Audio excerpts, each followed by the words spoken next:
de leurs rêves vous propose de rencontrer une charmante chanteuse à la voix d'or, Stélia Kumba. Romantique et passionnée, c'est dans le chant qu'elle exprime avec le plus de force ses émotions.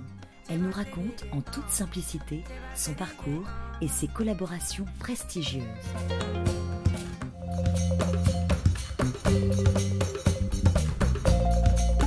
Stélia Kumba, je suis ravie de vous accueillir dans mon émission Au bout de leurs rêves, d'autant que vous avez fait le voyage pour venir nous voir. Donc merci infiniment. C'est moi.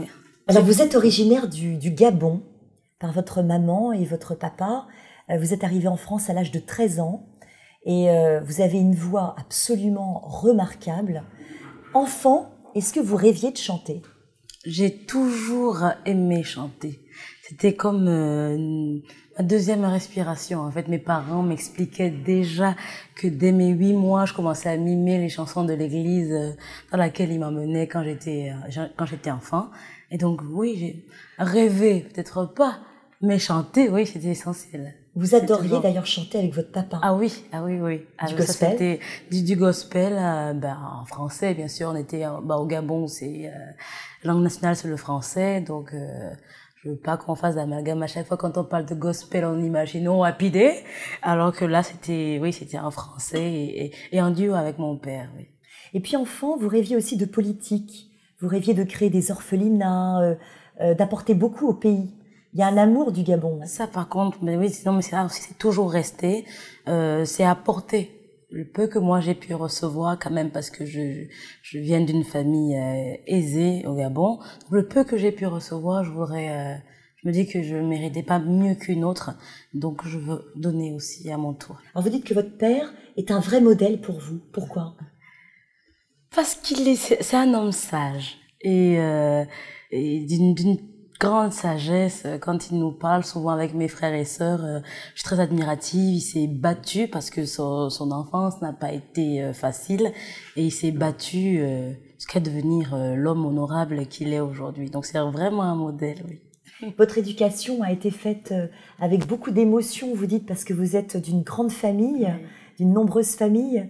Exactement. On vous a déjà inculqué, enfant, la danse, le chant, ou non? Vous êtes un petit peu autodidacte plutôt?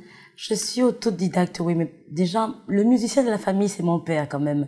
Mais lui aussi, il vient d'une grande famille, mais c'est le seul musicien de sa famille. Donc lui s'est intéressé à la guitare.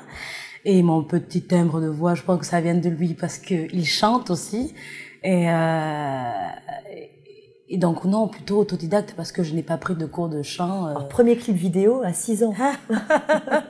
Je m'en souviendrai toujours quand on est arrivé au studio d'enregistrement. Et le monsieur qui était là dit à mon père, mais c'est elle qui va chanter? Non, mais Henri, tu rigoles. Mais si, je suis montée sur une chaise pour arriver jusqu'au micro. Et puis, comme un phare. C'est le titre de ce fameux clip.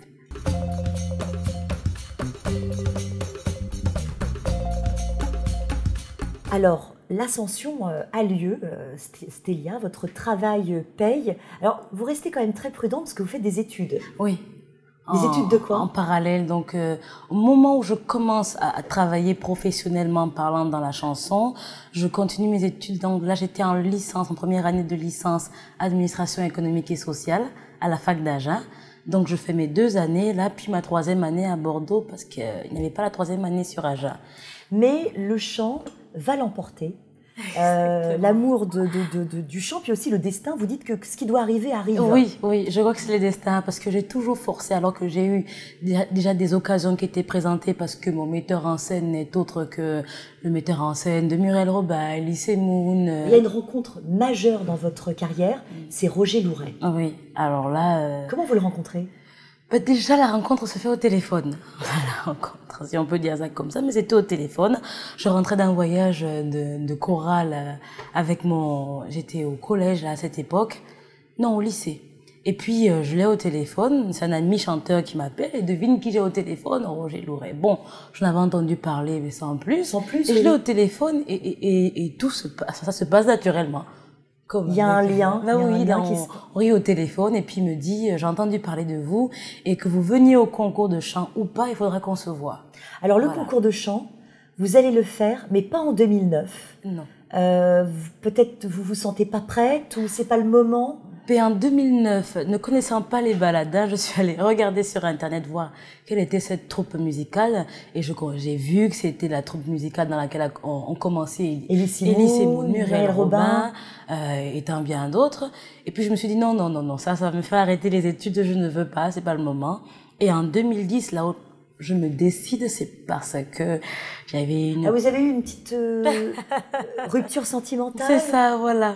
Et puis du coup, je me suis dit, je veux chanter. Ça vous a donné envie de chanter? J'avais envie d'aller chanter, d'aller crier votre douleur? Ma douleur, exactement. Mais c'était ça, parce qu'en plus, j'avais une angine à ce moment, donc je partais vraiment pas dans l'optique de... Mais c'est bien parce que finalement, de cette douleur affective, vous en avez fait une victoire, une chance, eh ben, sans puisque savoir. vous remportez le concours et 2 prix du jury et du public. Oui, les 2 prix. Ouais, c'est vrai que avec le recul, je me rends compte parce que sur l'instant, je dis bon, puis moi j'allais pas pour gagner, j'allais pour chanter.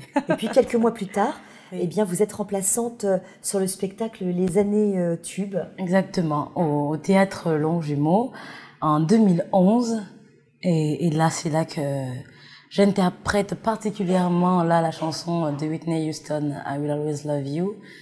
Et là, il y a standing ovation en plein milieu de spectacle et c'est le metteur en scène à la fin qui me fait comprendre que ce n'était pas arrivé depuis longtemps qu'en plein milieu de spectacle, le public se lève. Est-ce qu'on peut avoir un petit extrait? Cette chanson particulièrement, oui, ça serait une belle symbolique pour l'émission. Je n'ai pas la voix qu'il faut là puisque j'ai enchaîné pas mal de trucs, mais pourquoi pas.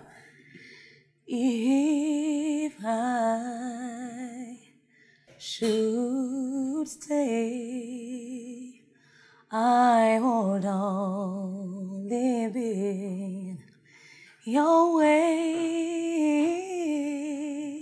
so I'll go, but I know I will think of you in every step of the way. Ça me fait pleurer. C'est super beau. Merci. Je crois même que je préfère votre voix à celle de Whitney. Mon Dieu, pardonne-moi Whitney. Mais c'est la maîtresse, c'est la patronne. Oui, c'est la patronne, mais j'adore. Vous avez une voix si chaude, si voilée comme ça, mais en même temps extrêmement puissante. On sent qu'il y a une puissance derrière. C'est sur le Piaf que je me lance en puissance. Super beau. Et le Piaf, Merci. ça donnerait quoi alors le Piaf? Oh, c'est bon? Oui. Quand il me prend dans ses bras, il me parle tout bas, je vois la vie en rose. Il me dit des mots d'amour, des mots de tous les jours, et ça me fait quelque chose. Bon, moi, je pleure. Moi, dès que je vois le talent, ça m'émeut, quoi. Je trouve ça tellement... je suis désolée pour les téléspectateurs, mais c'est très émouvant, quoi. Je m'étais pas trompée, hein. Il y a une vraie puissance, derrière. Merci.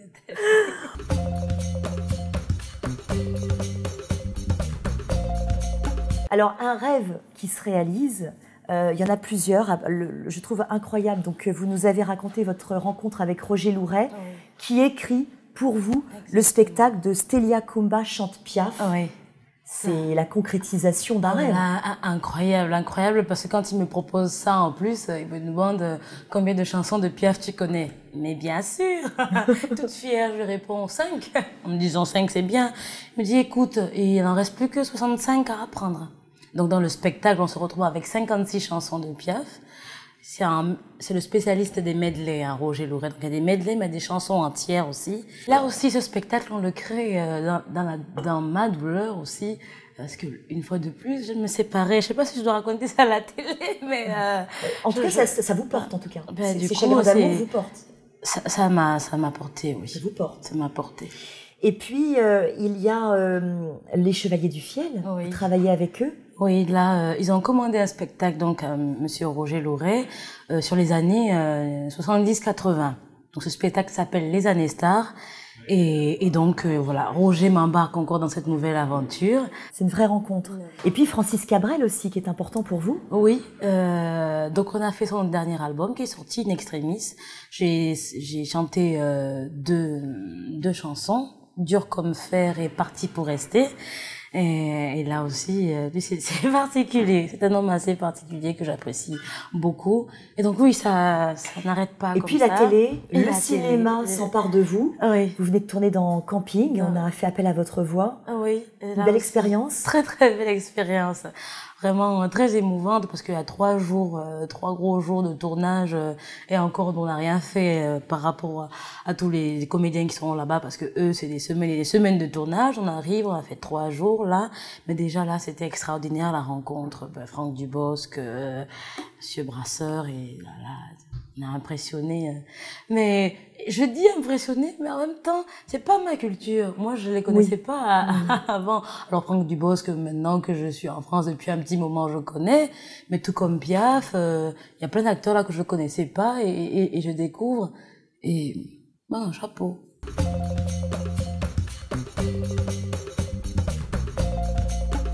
Si vous aviez un conseil à donner aux jeunes gens qui nous regardent ou aux jeunes filles qui rêvent d'être chanteuses comme vous, d'être artistes un jour, quel est le conseil que vous leur donneriez? Je pense qu'il faut s'en donner les moyens. Moi, j'ai souvent essayé pendant longtemps, voilà, d'éviter d'y arriver parce que j'avais peur d'être bousculée par rapport à mes ambitions politiques pour le Gabon. Mais je pense que, voilà, comme je vois comment c'est en train de progresser, il faut se donner les moyens et foncer, surtout foncer.